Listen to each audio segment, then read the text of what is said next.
तर लाडक्या बहिणींसाठी खुशखबर आहे, की ज्या लाडक्या बहिणींचं यादीत नाव नाहीये, दुरुस्ती यादीत नाव नव्हतं, ज्यांना पैसे आलेच नाही आणि ज्यांना फक्त ₹1500 आलेले आहेत, त्यांना ₹1500 बाकीचे कधी येणार? ₹3000 का आले नाही?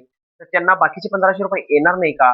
त्यांना टोटल ₹3000 येणार नाही का? मग बाकीचे लाडक्या बहिणींना ज्यांना पैसे आलेच नाही, तर त्यांचं काय आहे? त्यांना पैसे येणार का आहे का नाही येणार आहे? ज्यांची ई-के-वाय-सी झालीच नाही, त्यांच्यासाठी काय? ई-के-वाय-सी होणार चालू का नाही होणार? सगळी सविस्तर माहिती आपण फक्त आता हे 3 ते 4 मिनिटमध्ये आपण आता ह्या व्हिडिओमध्ये सविस्तर माहिती तुम्हाला मी सगळं सांगणार आहे लाडकी बहिणींनो. तर हे व्हिडिओ स्किप करू नका. व्हिडिओ पूर्ण बघा. खूप महत्त्वाची माहिती असणार आहे.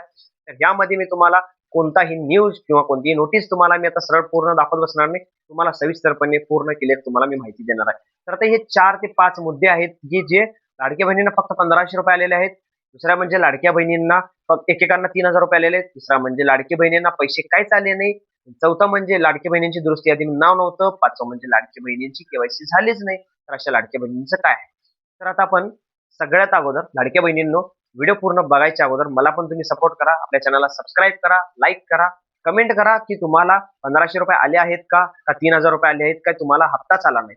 जे पण लाडकी बहीण असतील त्यांना कमेंट करून तुम्ही सांगा मला तुम्हाला किती रुपये आले असेल. तर लाडक्या बहिणींनो आता आपण जाणून घेऊया,